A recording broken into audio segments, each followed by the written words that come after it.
من فوق حابس حابس ومن تحت حابس حابس. فتخيل انا باكل ورك نعامه. يا سلام، ايه العظمه دي؟ وانا في النكش ما اقولكش. السكينه والمستحب مش لعبه اي حد.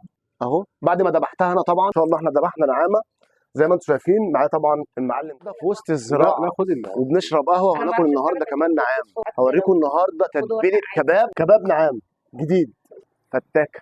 تعالى من ابو حماد قريه ازديه هوريكم اول جزار في مصر، مش جزار عجول بس. بص القمرين دول، احنا مش جايين نصور عجول ولا لحمه بتل ولا لحمه ضاني، احنا جايين نصور ايه؟ نعام. هنعرف النهارده تفاصيل مهمه جدا للنعام، ازاي يتاكل وازاي بيتذبح واسعاره ايه. والنهارده في خصم كبير قوي، هنشوف النهارده نعام جاسر ونشوف النهارده تفاصيل كتير عن النعام.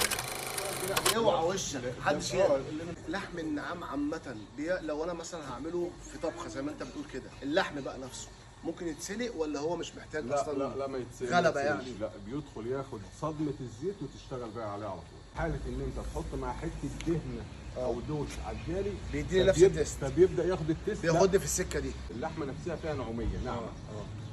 يعني اقرب للفليتو العجالي. بصوا ما كلهم باصين لنا، بصوا ازاي في واحده فيهم هتتذبح دلوقتي. تعالوا نشوف بعد ما نذبح كده اللحم عامل ازاي. ماشي. يلا. النهارده اول جزار في مصر، اول جزار لحم نعام. قول لي بقى كده، فصل لي النعامه يعني من اول فوق كده قطعياتها وبتروح فين وبتيجي منين؟ نبدا من اول فوق. دي بناخدها تبع ايه؟ تبع العكاوي. انا هوري لحضرتك ثواني عشان واحنا بنتكلم.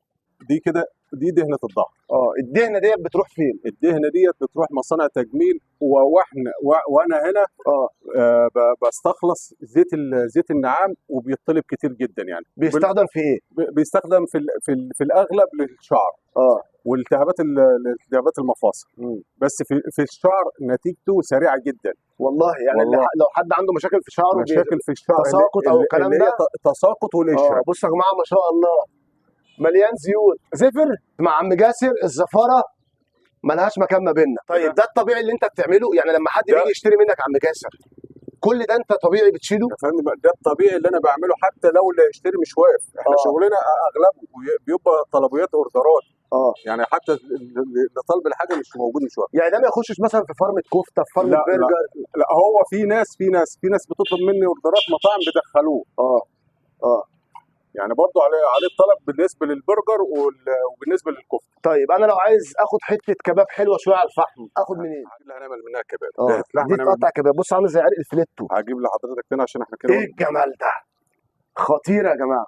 الدكاتره كمان بتقول الكلام ده، واقرب حاجه ان احنا نعمل سيرش في جوجل واحنا قاعدين فافيد حته لحمه وسعره مش غالي زي ما قلنا قبل كده ان هو اعلى من الضاني حاجات بسيطه، صح كده؟ صح. بصوا يا جماعه الدم هي لسه مذبوحه حالا دلوقتي حالا، بس طبعا عشان خاطر يعني المشاكل فما ينفعش طبعا نجيب دم او حاجه، ولكن هي طازه لسه مذبوحه حالا دلوقتي. دي تقريبا عمرها قد ايه النعامه دي؟ دي كده عمرها دي كان حوالي 17 شهر. 17 شهر بالنسبه للوزن ده ما شاء الله. بصوا الكباب عامل ازاي؟ ده كده بلغه الجزارين قطعوا خرز، مخرزوا كل خرزه قد الثانيه. بصوا ما شاء الله. يعني خلي بالكم برده مش اي جزار يقطع التقطيعه ديت، ان انتوا تلاقوا حجم الكباب كله مقاس واحد ده بيفرق في الصنعه، وتقطع الكباب عكس الانسجه او في اتجاه الانسجه كل ده بيفرق بعد كده في التسويات والطعم. يعني لازم جزار يكون مضمون ويكون راجل كمان محترم زي عم جاسر كده يقطع لكم حته لحمه مظبوطه. عملنا كفته لسه فرمنا دلوقتي حالا اهو ما شاء الله. بص عامله ازاي حاجه يا جماعه، بصوا متسمغه ازاي ما شاء الله. طبعا كل ده هنشويه دلوقتي طبعا وهنعمل مع بعض احلى وصفات. في عندنا كفته كباب وكفته وطاجن. كباب وكفته وطاجن. تمام. طاجن العكاوي احنا هنعمل النهارده كفته وكباب على الفحم وطاجن. الطاجن هنعمله بالعكاوي اللي هي الرقبه بتاعت النعامه اللي هي الرقبه. احمر وحلاوه يا نعام ما شاء الله. تسلم ايدك ربنا يبارك فيك يا شيخ. الله يخليك. تعالوا نشوف بقى نتبل الكلام ده كده مع بعض في السريع ونعمل مع بعض احلى شويه كباب ونعمل طاجن كمان بالعكاوي او برقبه النعامه من ورا العقل. تعالوا. دي عكاوي النعام. قول لي كده ديت وزنها قد ايه يا عم جاسر؟ دي وزنها حوالي 2.5 3 كيلو. ليها التكمله بتاعتها على بعضها بتوصل 5 كيلو ما شاء الله. مع دي عكاوي مع سلسله الظهر. تنزل طواجن او تنزل في اي اكل عاديه طبيخ عادي. حلو جدا. طب قول لي بقى انا عايز دلوقتي اخد منك حته لحمه حلوه اعملها طاجن، اخدها منين؟ طيب تاخد دي لحمه قطع. الطاجن دي لحمه قطع. ثواني. طب بص ده يتفتح كده ويتحشي ستافد من جوه خلطه يبقى عالمي. اللهم صل على الدبوس. النبي. خلي بالك انا ما بحبش غير الوراك في الفراخ، فتخيل انا باكل ورك نعامه. اللهم صل على النبي. بص كده ما شاء الله. دي تدخل على بص فكره، أنا عاملة دي تدخل فرن، هي بتعتمد على حجم اللحمه. تستوي روستو في الفرن. تعالى تعالى كده نفتحها كده وتتبل من جوه. اهي. زعتر بقى وروزماري وتوم بص حكايه. عشان اوصل التتبيله بتاعتي للحمه. انت جريت ريقي خلي بالك وهي لسه ما استوتش. ما شاء الله. بص اللحمه عامله ازاي ما شاء الله. بص الانسجه بتاعت اللحمه مفيش دهون. خلي بالكوا ده اوردر برضو طالع للزبون. بصوا كده ما شاء الله اللحمه عامله ازاي. دي لحمه ايه كباب، ودي القوانص بتاعت النعامه صح؟ القناصه. بص عامله ازاي القناصه ما شاء الله. تحس ان هي عامله زي صدور الفراخ. ده القلب ودي الكبد. ده التغليف بتاعك. تمام. ده اللي بيروح للزبون كده. ده اللي بيروح اللي انا شغال عليه صح كده في اي حته. ولو في حاجه انا بدور، لو في حاجه افضل من كده هعملها. بس انا شايف ده يعني اللي متعارف عليه. نعم بقى ويستاهل يعني حاجه محترمه يعني.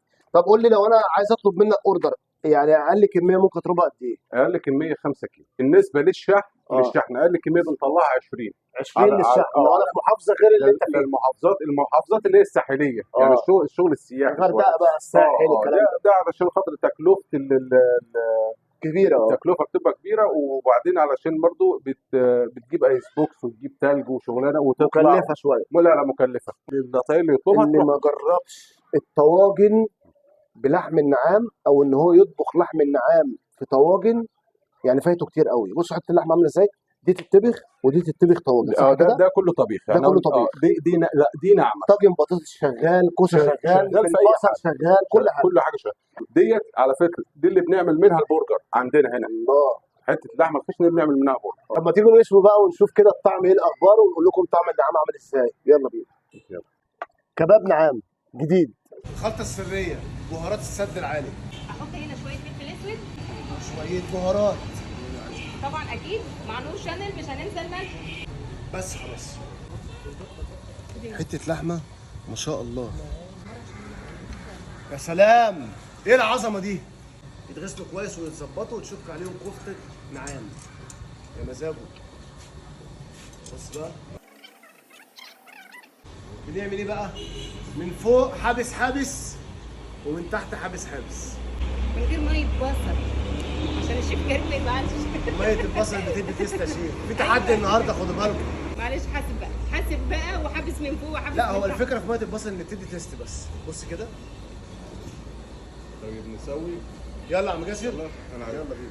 مش هاكل الكفته غير محمله. تصور الكلام ده؟ انزله خلي بالك. عايزه تذيع ولا ما سيبها شويه نذيعش؟ عشان تستوي. عايزه تذيع ولا ما نذيعش؟ لازم تنكشوا في الكفته كده يا جماعه. وانا في النكش ما اقولكش. بص كده. اللهم صل على النبي. حاجه خطيره.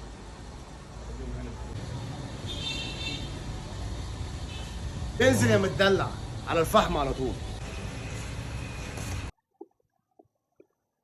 كباب نعام حكايه.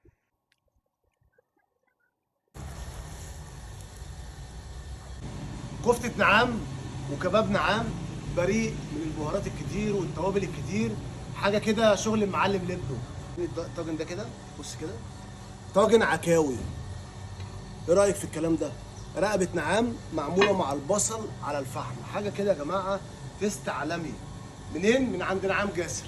هنسيب لكم طبعا الأرقام والصفحة. أي حد عايز لحم نعام هيوصلوا لحد باب البيت ببلاش.